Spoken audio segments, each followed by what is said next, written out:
bangkay ng isang lalaki na tila baga... Pasok. Pero mukhang may mga putukan pati. Ted, lumalapit tayo ngayon. Dito sa may bus para makita. Kung ano na ang pinakaunang sitwasyon. Ted, ang forma, Ted, ang forma, Ted, nakatingin sa lupa. Itong kalahating katawan na nakatira ng ipit doon sa masikip na pintuan na yun. Nakalapad yung kanyang dalawang kamay na halos-halisan niya yung sahig. At hinaharin ng pulisya yung mga member ng media na gustong makuha ng malapitan itong pangyayari. Pero Ted, tama ka. Wala pa rin ang medical team hanggang sa mga oras na ito.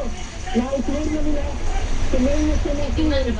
Pero ang medical team, hindi pa rin pinapapasok. Ono, ibalik mo patay na tanan ma? Hindi pa rin yung dalawang sinasabi ko kanina doon. Maging yung PNRC na ipinasok mo bukas na ba yun yung ma? ay wala pa rin doon sa south. At yung dalawa pang ambulance na nandito sa may command station ay wala pa rin, hindi pa rin pumapasok. Pero Ron, ano yung pagputok na sunod-sunod na narinig kanina lamang? Ano yun, sir?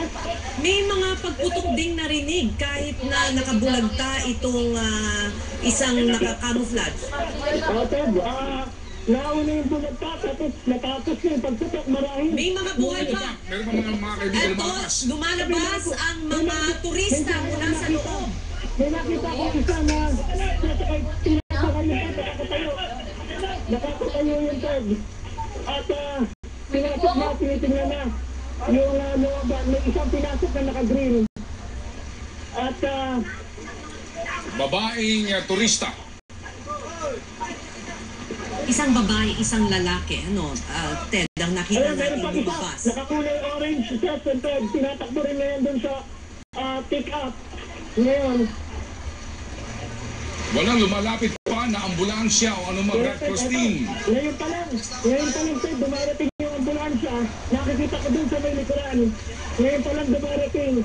Pero naisakay mo yung babae, gumagalaw yung babae, Ted, na nandun sa may pick-up. Ito na, yung dalawa pang ambulansya ng Philippine National Red Cross na nakapasok ngayon. Kaya yung marinig sa aking background at marahil makikita nyo rin sa inyong mga video clips na kumapasok mo sa isang napakaraming ambulansya, Ted.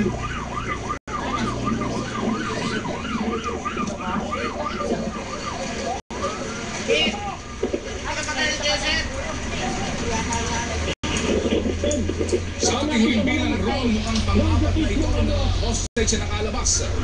Ted, nalapit ako na sa mismo. Dito sa may pintuan ng bus.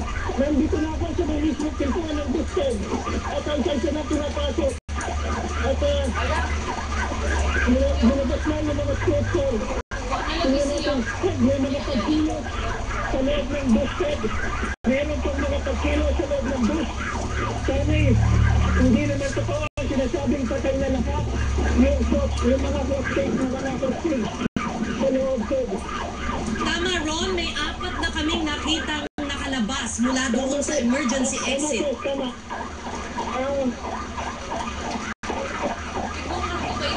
Inintay ko lamang kung sa'yo sa ito. Hindi nata-atras na ating tao. Inintay ko lamang yung sa'yo sa ito. Yung buhay tao lang dahil siya yung unang-unang pumasok.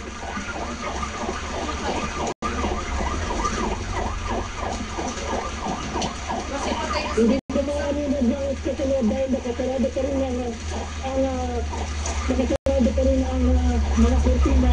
Pero maliwanag Ron, doon sa itsura ng isang pulis na nanggaling sa loob ang hapdi ng kanyang mata. Sa kanyang pagpipilit na makakuha ng tubig ulan para maidampi sa kanyang mata. Ito yung epekto ng tear gas na pinakawalan sa loob ng bus, Ron.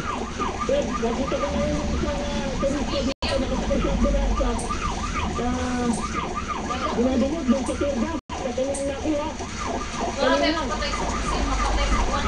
Pero Ted, maayos ang itsura nitong unang dalawang turistang nakita natin lumabas sa bus. Yung isang mukhang siguro teenager o mga in their 20s, ano kung lalaki at babae.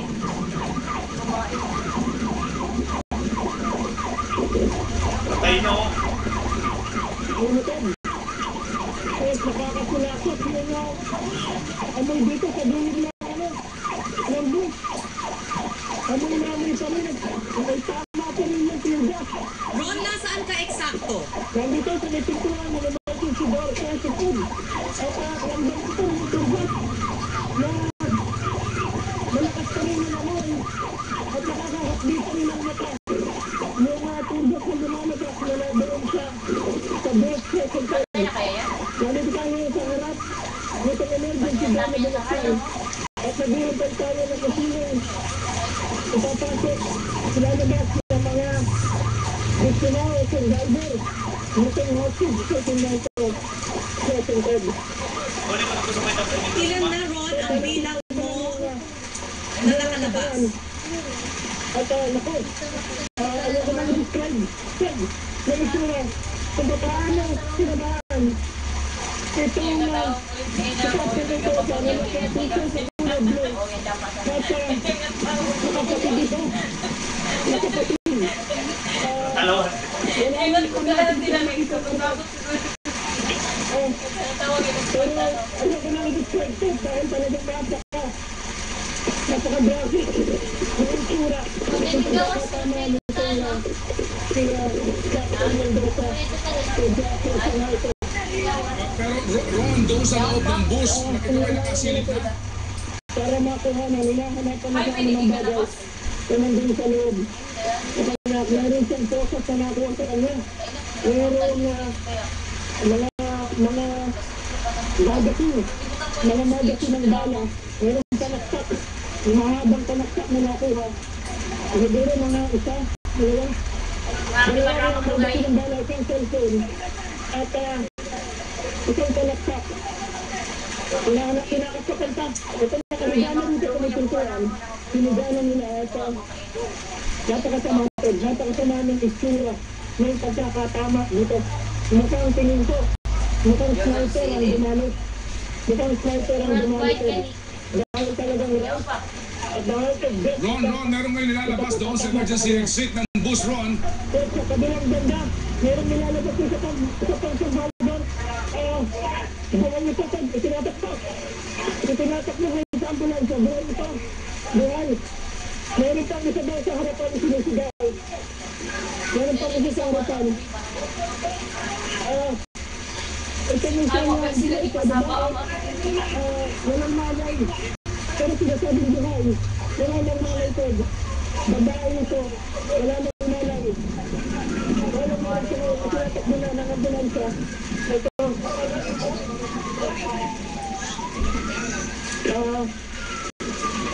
Sugatan ba, Ron? Sugatan ba yung itinakbo sa ambulansya? Yan naman ulak, sir. Yan naman, sir. Pag-report niya po. Ito. Tinutulak kasi kayo ng pampasisas, sir. Nandito na tayo sa loob.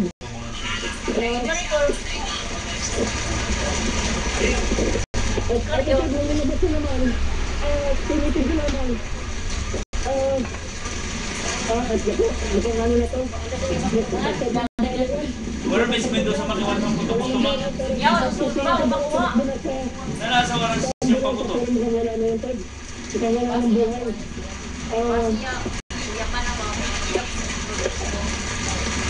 Nagihintay pa lang mga stretcher dito. Kung meron pang ilalabas, pero